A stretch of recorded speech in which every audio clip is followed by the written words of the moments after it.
ಕಾರ್ಯಕ್ರಮದಲ್ಲಿ ಮುಖ್ಯ ಅತಿಥಿಗಳಾಗಿ ಬಂದಂಥ ನಮ್ಮ ಕರ್ನಾಟಕ ಸರ್ಕಾರದ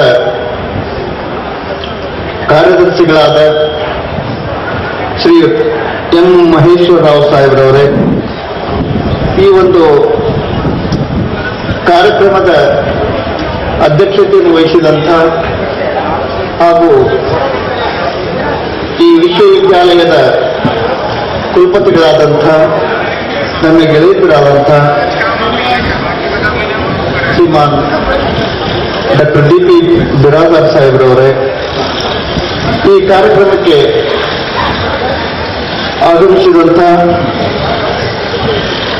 ಈ ವಿಶ್ವವಿದ್ಯಾಲಯದ ಆಡಳಿತ ಮಂಡಳಿಯ ಸದಸ್ಯರಾದಂಥ ಶ್ರೀಮಾನ್ ಈಶ್ವರ್ ಚಂದ್ರ ವಸವಣಿಯವರೇ,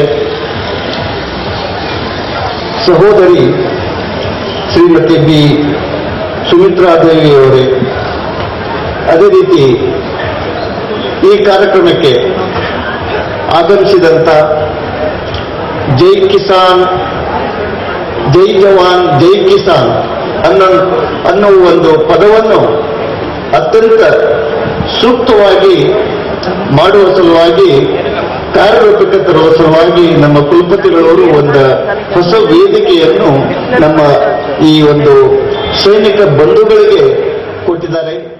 ಈ ಕೃಷಿ ಮೇಳದ ಉದ್ಘಾಟನೆಯ ಅಂಗವಾಗಿ ಮೊದಲನೇ ದಿನ ಬೀಜ ಮೇಳದ ಉದ್ಘಾಟನೆಯನ್ನು ನಮ್ಮ ಹಿಂದಿನ ಕುಲಪತಿಗಳು ಹಾಗೂ ಈ ಸದ್ಯ ಕೇಂದ್ರ ಸರ್ಕಾರದಲ್ಲಿ PPFRA ಚೇರ್ಮನ್ ಆದಂಥ ಡಾಕ್ಟರ್ ಹಂಚಿನಾಳ್ ಅವರು ಉದ್ಘಾಟಿಸಿದರು.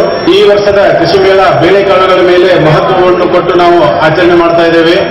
ಅದರ ಅಂಗವಾಗಿ ಈ ಬೇಳೆಕಾಳುಗಳ ಬಗ್ಗೆ ವಿಶೇಷ ಒತ್ತು ಕೊಟ್ಟಿದ್ದಕ್ಕೆ ಹಲವಾರು ರೈತರನ್ನ, ಬೀಜ ಒಳ್ಳೆ ಬೀಜಗಾರರನ್ನ ಮತ್ತು ಈ ಪಲ್ಸ್ ಹಬ್ ಅಂತ ಹೇಳಿ, ಅಂದ್ರೆ ಮುಂದೆ ಈ ಬಿಜಾಪುರ, ಬಾಗಲಕೋಟ್ ಮತ್ತು ಧಾರವಾಡ ಕೃಷಿ ವಿಜ್ಞಾನ ಕೇಂದ್ರಗಳಲ್ಲಿ ಅಪ್ ಟು 1000 ಕ್ವಿಂಟಲ್ಸ್ ನಷ್ಟು ಒಳ್ಳೊಳ್ಳೆ ಕ್ವಾಲಿಟಿ ಸೀಡ್ಸ್ ಪ್ರೊಡ್ಯೂಸ್ ಮಾಡುವಂತ ಒಂದು ಕಾರ್ಯ ಯೋಜನೆಯನ್ನು ನಾವು ಈ ಮೂಲಕ ಪ್ರಾರಂಭ ಮಾಡಿದ್ದೇವೆ.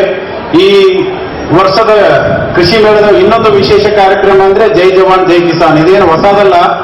ನಮ್ಮ ಹಿಂದಿನ ಪ್ರಧಾನಮಂತ್ರಿಗಳಾದಂತಹ ಶ್ರೀ ಲಾಲ್ ಬಹದ್ದೂರ್ ಶಾಸ್ತ್ರಿ ಅವರು ಈ ಸ್ಲೋಗನ್ ಹೇಳಿದ್ರು. ಈಗಾಗಲೇ ಒಬ್ಬರು ಕರ್ನಲ್ ಭೀಮಾಶಂಕರ್ ಹಿಪ್ಪರಿಗೆ ಅವರು ಹೇಳಿದ್ದಾರೆ, ನಮ್ಮ ದೇಶಕ್ಕೆ ಜವಾನನು ಬಹಳ ಮುಖ್ಯ, ರೈತನು ಬಹಳ ಮುಖ್ಯ ಅನ್ನೋದು ಇವತ್ತಿನ ದಿನಾನು ಬಹಳ ಪ್ರಚಲಿತ ಇದೆ. ನಾವೇನು ನಿವೃತ್ತಿಯಾದಂತಹ ಸೈನಿಕರಿಗೆ ಒಳ್ಳೊಳ್ಳೆ ತಂತ್ರಜ್ಞಾನಗಳನ್ನು ಕೊಟ್ಟು ಅವರನ್ನು ಕೃಷಿ ವಲಯದಲ್ಲಿ ತೊಡಗಿಸಿಕೊಂಡು ಅವ್ರನ್ನ ನಮ್ಮ ವಿಶ್ವವಿದ್ಯಾಲಯದ ಅಂಬಾಸಿಡರ್ಸ್ ಅಂತ ಹೇಳಿ ನಾವು ಉಪಯೋಗ ಮಾಡಬೇಕು ಅನ್ನುವ ದೃಷ್ಟಿಯಿಂದ ಈ ಹೊಸ ಯೋಜನೆಯನ್ನು ಹಾಕೊಂಡಿದ್ದೇವೆ. ಇದು ಕೇವಲ ನಮ್ಮ ಈ ವಿಶ್ವವಿದ್ಯಾಲಯದ ವ್ಯಾಪ್ತಿ 7 ಜಿಲ್ಲೆಗಲ್ಲ, ರಾಜ್ಯದ ಎಲ್ಲ ಜಿಲ್ಲೆಯ ನಿವೃತ್ತ ಸೈನಿಕರನ್ನು ಸಹಿತ ಈ ಯೋಜನೆಯಲ್ಲಿ ತರಬೇಕಂತ ಹೇಳಿ ನಮ್ಮದೊಂದು ಮಹತ್ವಾಕಾಂಕ್ಷೆ ಇದೆ. ಇದಕ್ಕೆ ನಾವು ರಾಜ್ಯ ಸರ್ಕಾರದಿಂದನೂ ಒಂದು ಸ್ವಲ್ಪ ಸಹಾಯ ಕೇಳ್ತೀವಿ, ಕೇಂದ್ರ ಸರ್ಕಾರದಿಂದನೂ ಒಂದು ಸ್ವಲ್ಪ ಸಹಾಯ ಕೇಳ್ತೀವಿ.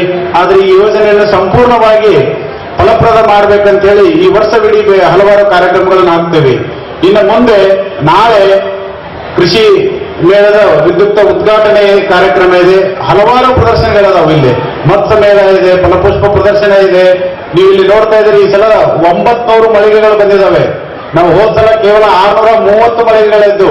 ಅಂದ್ರೆ ಈ ಸಲ ನಮಗೆ ಕೃಷಿ ಮೇಳದಲ್ಲಿ ಅಭೂತಪೂರ್ವ ಜನ ಇಲ್ಲಿ ಬರಲಿಕ್ಕೆ ನಾವು ನಿರೀಕ್ಷೆ ಮಾಡ್ತಾ ಇದ್ದೇವೆ. ದಯವಿಟ್ಟು ಬಂದಂತ ರೈತರೆಲ್ಲರೂ ಬೇರೆ ಬೇರೆ ಮಳಿಗೆಗಳಿಗೆ ಭೇಟಿ ಕೊಟ್ಟು, ನಮ್ಮ ಸಂಶೋಧನಾ ತಾಕಗಳಿಗೆ ಭೇಟಿ ಕೊಟ್ಟು, ಹೊಸ ಹೊಸ ಸಂಶೋಧನೆಗಳು ಏನದಾವ ಅನ್ನೋದನ್ನ ತಮ್ಮ ಕ್ಷೇತ್ರಗಳಿಗೆ ಒಯ್ಯಲಿಕ್ಕೆ ಪ್ರಯತ್ನ ಮಾಡ್ರಿ. ಈ ಮೇಳದ ಸದುಪಯೋಗ ಪಡೀರಿ. ಆನಂತರ ಇದು ವಿಶ್ವವಿದ್ಯಾಲಯ ಕೇವಲ ಈ 4 ದಿನಗಳಿಗೆ ಅಲ್ಲ, ಯಾವಾಗಲೂ ನಿಮಗೆ ತೆರೆದಿರುತ್ತೆ ಅಂತ ಹೇಳಿ ಈ ಸಂದರ್ಭದಲ್ಲಿ ಹೇಳಿ ನನ್ನ 2 ಮಾತು ಮುಗಿಸ್ತಾ ಇದ್ದೇನೆ. ಜೈ ಹಿಂದ್, ಜೈ ಕರ್ನಾಟಕ.